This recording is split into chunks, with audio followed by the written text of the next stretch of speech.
Watch his face closely, because in about 10 seconds, that smile is going to be the most expensive mistake of his life.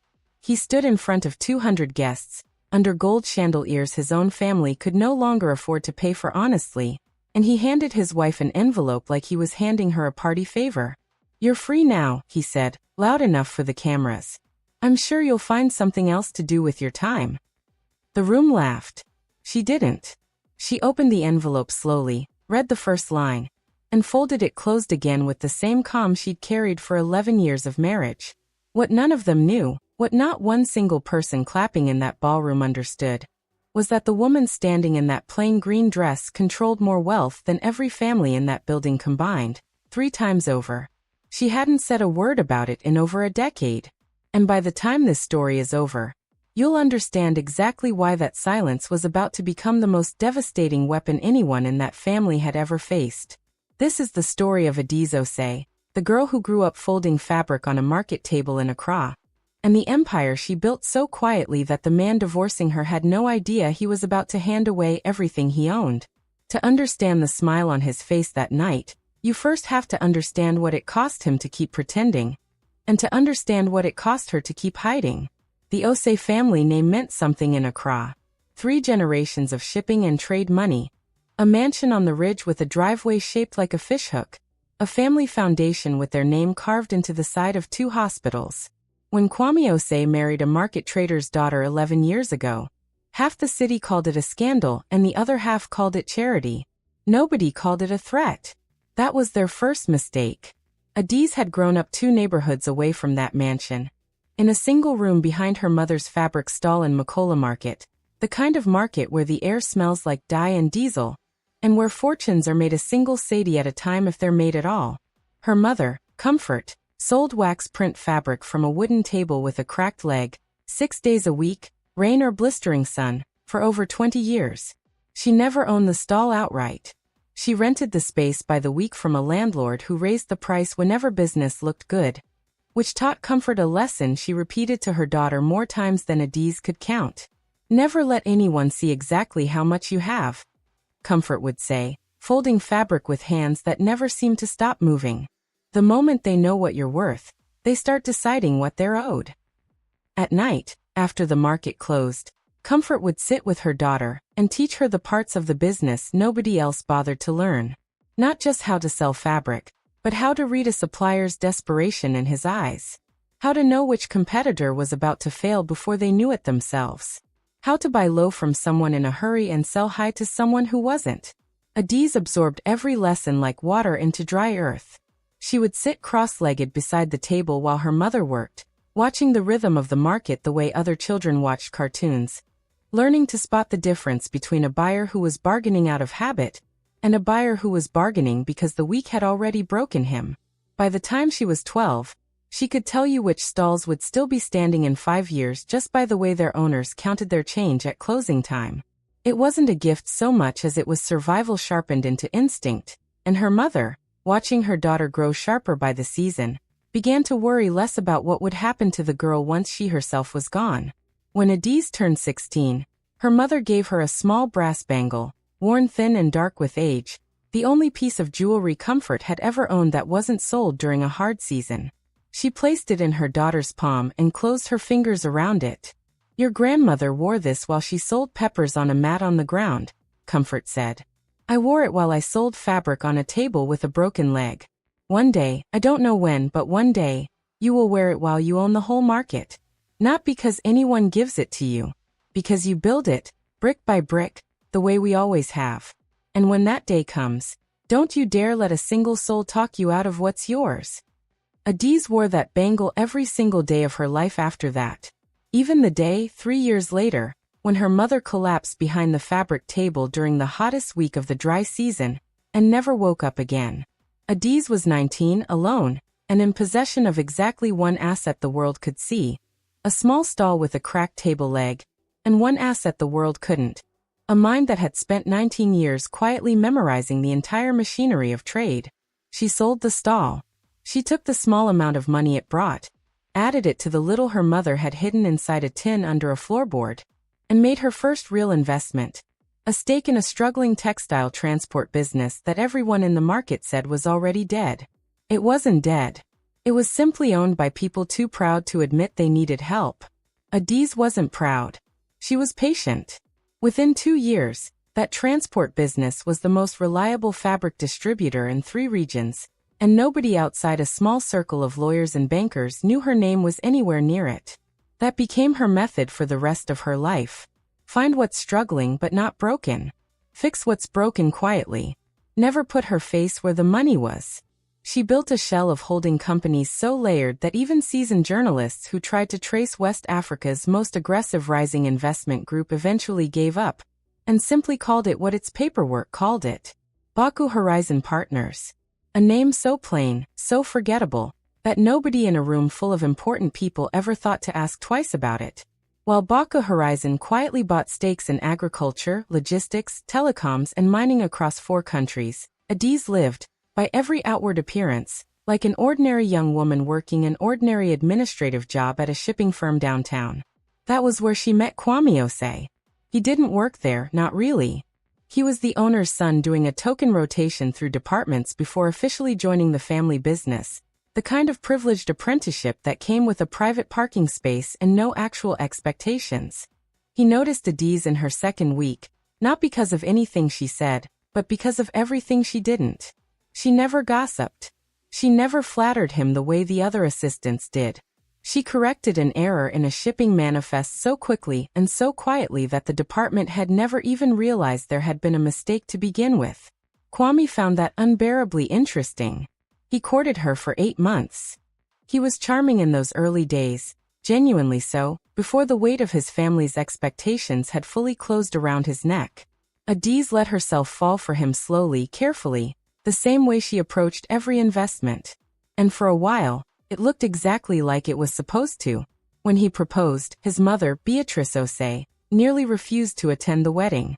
"A market girl," Beatrice said to anyone who would listen, in a voice loud enough to make sure Adaeze heard it too. He could have had his pick of any family in the city, and he brings home someone who used to sell cloth on a folding table. Adaeze said nothing. She wore her mother's brass bangle to the wedding, tucked under the sleeve of her gown where no one would notice it, and she married Kwame Osei in front of 400 guests who had already decided, before the vows were even finished, exactly how much she was worth. For the first few years, it was almost peaceful. Kwame was busy learning the family business under his father. Beatrice tolerated her the way one tolerates weather, an unpleasant condition you simply have to live through. And Adaeze kept building, quietly in the background, an empire that by the 5th year of her marriage had grown large enough that Bawku Horizon Partners now held stakes worth more than the entire Osei shipping fortune combined. She never told him. Not because she was ashamed. Because, just like her mother taught her, the moment they knew what she was worth, they would start deciding what they were owed. And she had watched carefully enough by then to understand exactly what this family would do with that kind of knowledge. The cracks in the Osei family fortune had been spreading for years before anyone in high society noticed them. Old shipping money doesn't announce its own decline. It hides behind chandeliers and charity galas until the very last possible moment. Kwame's father died 6 years into the marriage, and the full weight of the family business landed on Kwame's shoulders far sooner than anyone expected him to be ready for it. He wasn't ready. He had been raised to inherit wealth, not to build or protect it, and the difference between those 2 skills became painfully obvious within 18 months. Contracts that should have been renewed lapsed. Competitors, hungrier and faster, ate into routes the Osei shipping company had controlled for decades. Beatrice, terrified of what losing status would mean, insisted on maintaining every outward appearance of wealth even as the company quietly bled money underneath it. The mansion stayed fully staffed. The galas kept happening. The debts kept climbing. Adaeze watched all of it from a strange, invisible vantage point. She sat at family dinners listening to Kwame complain about cash flow problems he assumed she couldn't possibly understand. And she said nothing, because she had already, through channels none of them could trace, quietly purchased debt notes tied to 2 of the family's most troubled subsidiaries. She wasn't doing it out of malice. Not yet. She was doing it because it was simply good business, And because some small, stubborn part of her still hoped that if she kept the family afloat long enough, kept absorbing their contempt long enough, something might eventually soften. It never did. If anything, the family's shame at needing rescue at all only sharpened their cruelty toward her. The same way it had sharpened something in Kwame that Adaeze hadn't fully recognized until it was already loose in the house. That was when Yvonne arrived. Yvonne Addo ran public relations for 3 of the city's biggest luxury developments, the kind of woman who filled a room simply by choosing which side of it to stand on. She met Kwame at a business dinner meant to court a Lagos-based investment group. And within weeks she had made herself indispensable to him in ways that had absolutely nothing to do with public relations. She told him exactly what his bruised pride wanted to hear. That he was still the man his father had raised him to be. That the family's troubles were simply bad luck, not failure. That he deserved a partner who understood what real ambition looked like, not a woman who still, even after 11 years and a fortune's worth of borrowed status, carried herself like she belonged behind a market table. "She's holding you back," Yvonne whispered to him one night. Months into an affair Kwame told himself wasn't really an affair at all. A man in your position needs a wife who elevates him, not one who reminds everyone where you really came from. The cruelest part is that Kwame believed her completely, because believing her was so much easier than looking in the mirror and admitting the truth. That the family's decline wasn't his wife's fault. It was his. And so, quietly, deliberately, over the following months, Kwame and his mother began planning an ending for a marriage they had decided was no longer useful.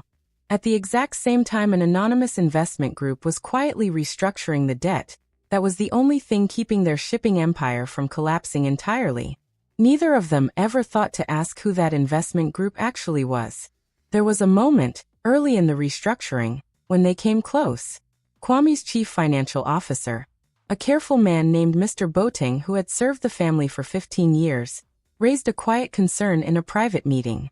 The paperwork for Bawku Horizon's debt purchase had moved unusually fast, he said, faster than any outside investor typically moved without extensive due diligence, almost as if whoever was behind it already understood the company's finances better than the family did themselves.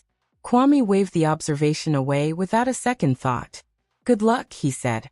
"Someone finally saw the value we've always known was here." Beatrice agreed instantly, eager to believe the universe was simply correcting itself in her family's favor. Neither of them considered, even for a moment, that the reason the numbers moved so quickly was that the person behind them had been quietly studying every ledger in that company from the inside.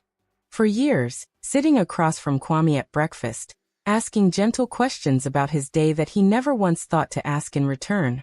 The plan was simple, and it was cruel in the specific way only people who have never truly struggled can be cruel.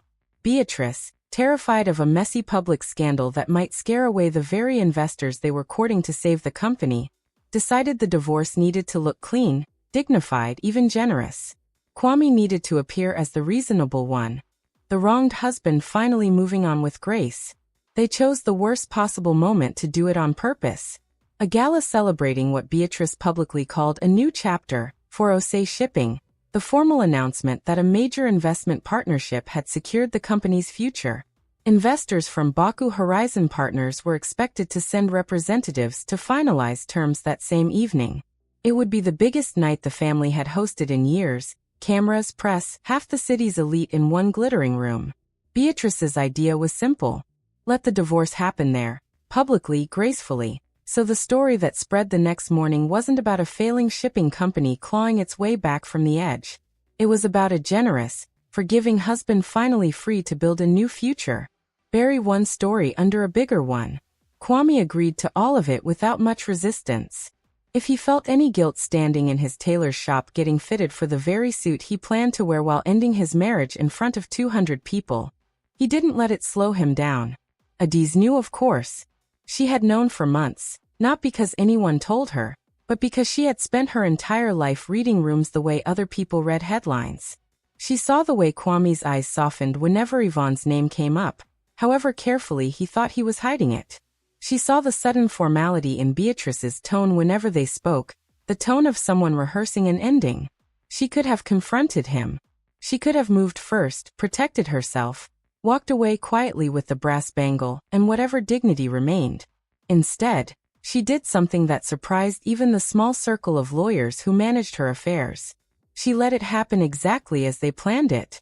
She simply made sure that when it did, the ground beneath their feet belonged entirely to her.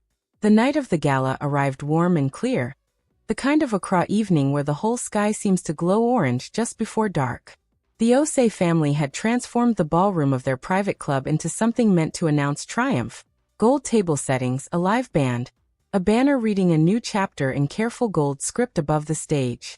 Adaeze arrived in a plain green dress, understated among a room full of borrowed extravagance, the brass bangle hidden as always beneath her sleeve. She had learned over 11 years exactly how to make herself invisible in rooms like this one. And tonight, more than any other night, that skill was about to matter enormously. Beatrice moved through the crowd like a woman reclaiming her throne, greeting guests with the particular warmth of someone who has convinced herself the worst is finally behind her. Yvonne arrived on the arm of a business associate, positioned carefully near enough to Kwame to be seen, far enough to maintain the appearance of coincidence. At exactly 9, Kwame stepped up to a small podium near the stage, tapped the microphone, and asked for everyone's attention. "Tonight is a night of new beginnings," he began, and the room quieted, cameras lifting, phones angling upward. Osei Shipping has secured a partnership that will carry this company into its next generation. And on a personal note, he continued, his eyes finding Adaeze across the room with a smile that didn't reach anywhere near his eyes, "I believe in new beginnings for everyone in this room tonight." He walked toward her through the crowd, unhurried, savoring it. He held out a cream envelope, sealed, her name written across the front in his own handwriting. "Adaeze," he said, loud enough for the microphone somewhere behind him to catch every word. "I think it's time we both moved forward. You've given this family plenty. I want you to have every chance to build something for yourself now." Somewhere in the crowd, a soft ripple of laughter moved through people who understood exactly what was happening and had decided it was entertaining. She took the envelope.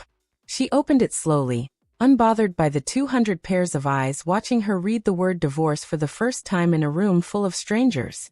She folded the papers closed again, calm as still water. "Thank you for doing this here," she said quietly, and something in her voice made the nearest guests lean in. "It saves me the trouble of finding you somewhere private." Kwame smiled wider, mistaking her calm for defeat. Beatrice, standing just behind him, allowed herself a small, satisfied nod.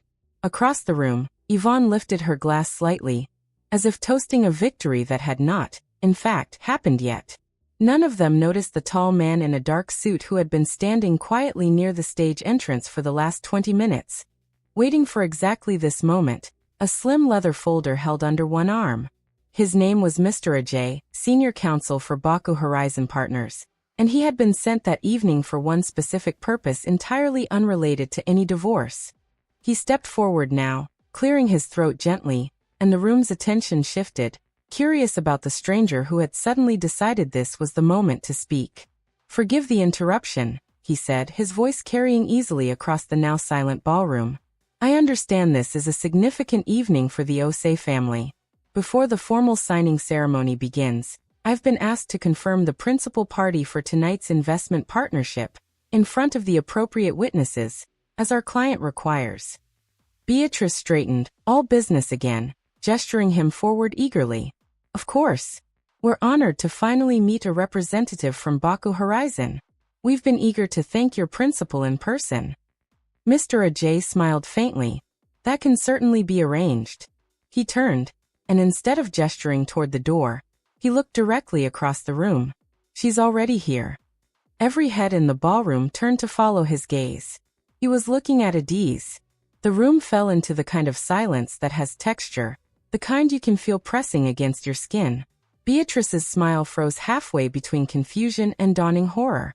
Kwame's outstretched hand, still hovering slightly in the air from handing over the envelope, slowly lowered.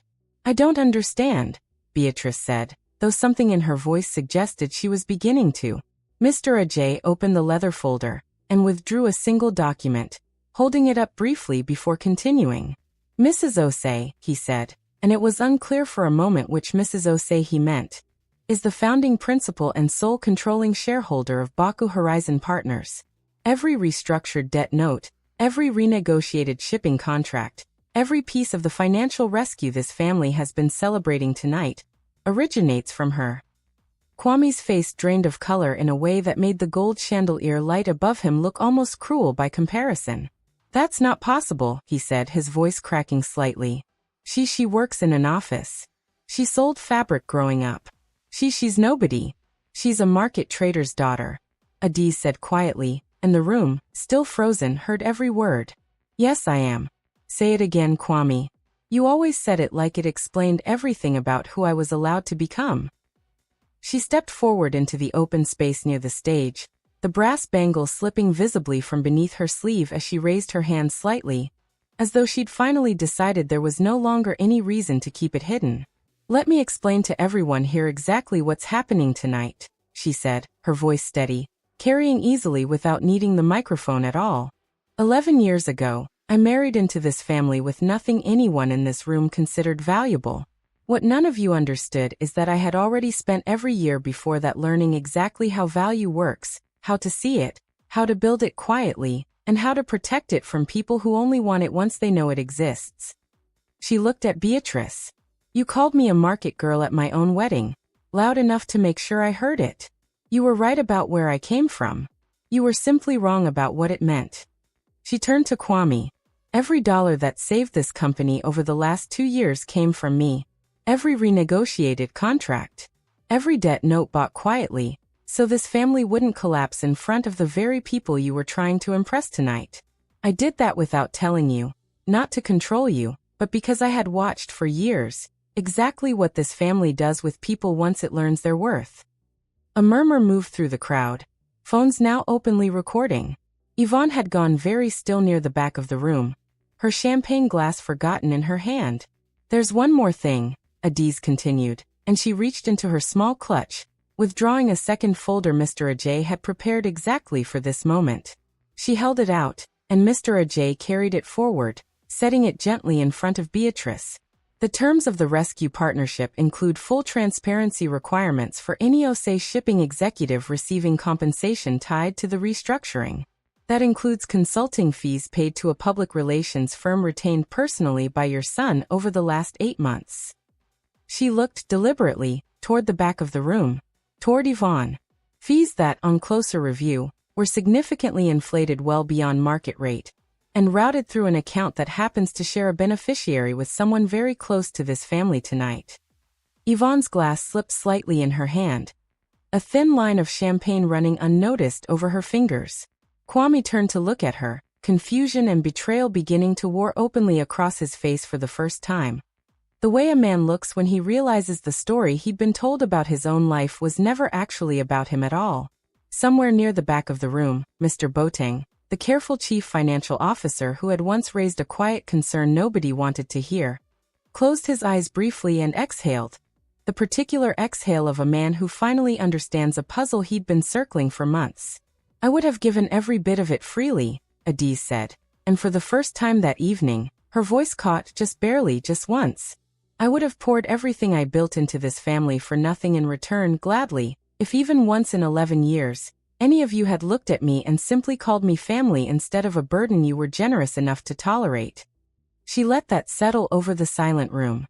"You handed me divorce papers tonight," she said, looking finally directly at Kwame, smiling in front of 200 witnesses, "because you assumed I had nothing left to lose and nowhere left to go." She lifted the folded divorce papers slightly. "You were right about one thing. I have nowhere left to go with you. I have everywhere else to go without you."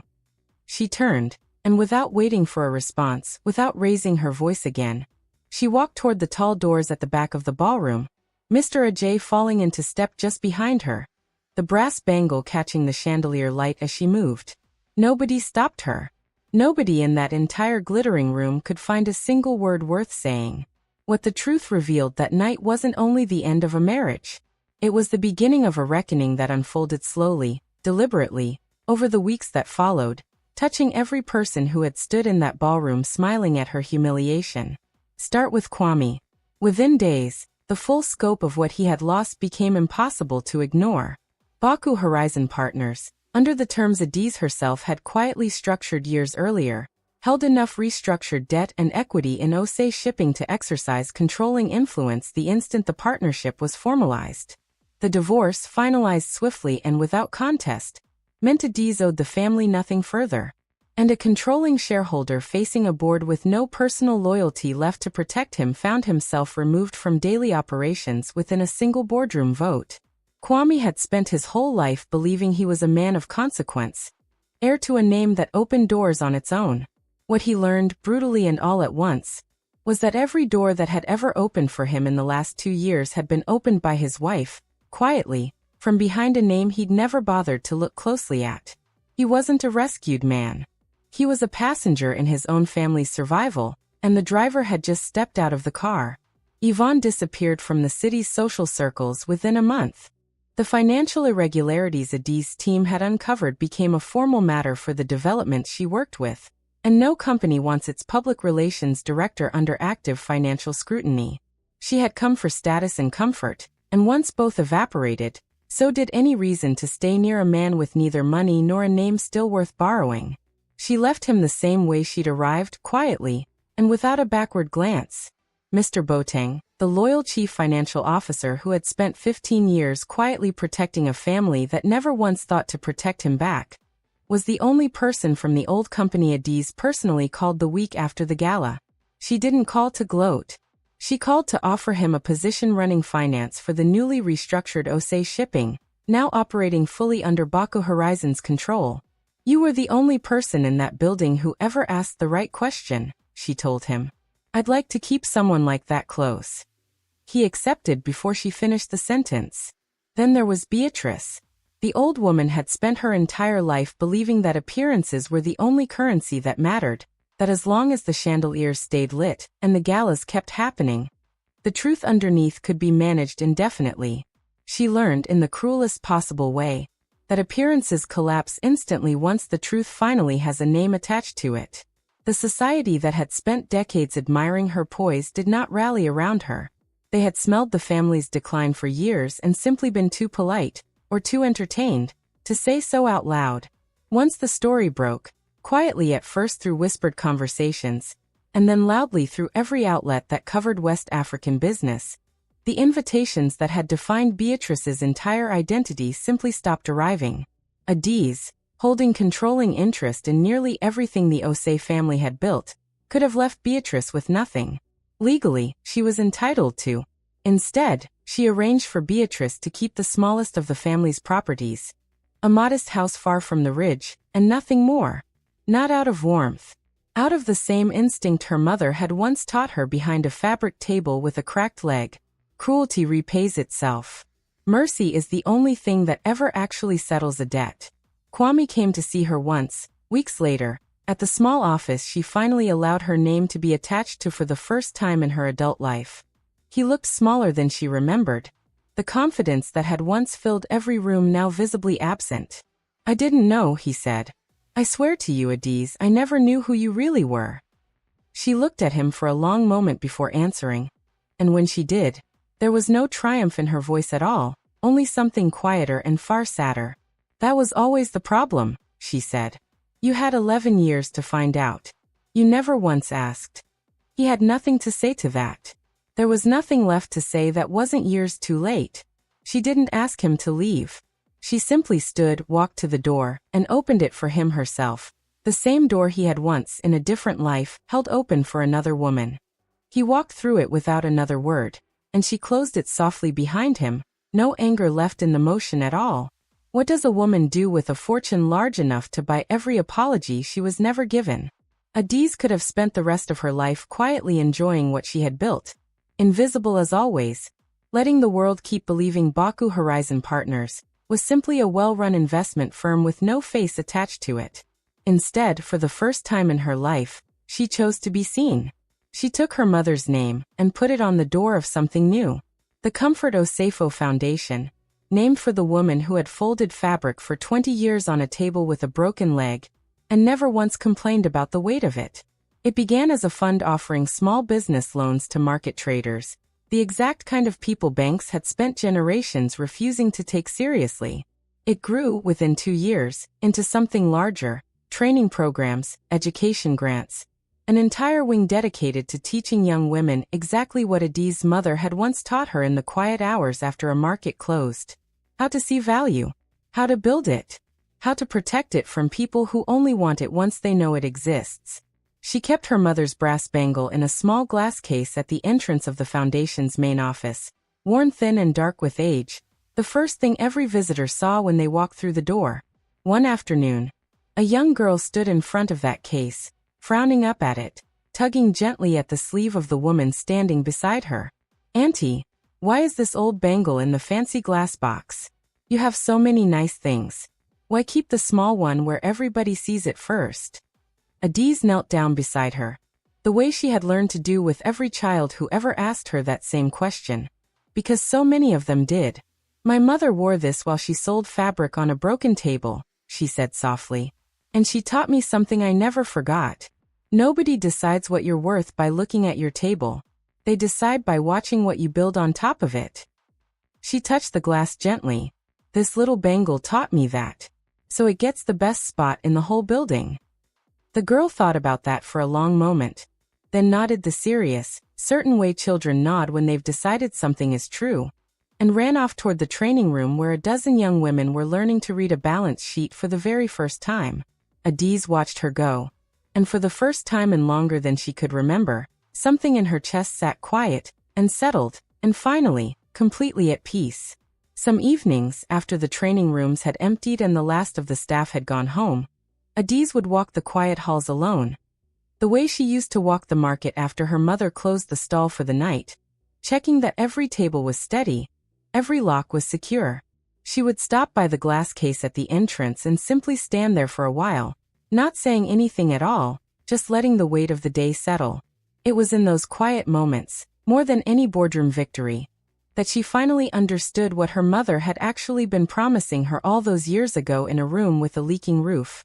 Not wealth, not revenge, just a life where no one could ever again decide, for her, what she was worth. She never stopped at one foundation.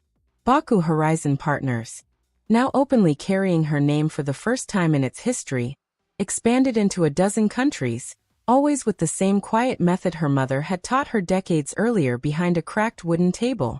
Find what's struggling, but not broken. Fix it patiently. Never make people feel small for needing help.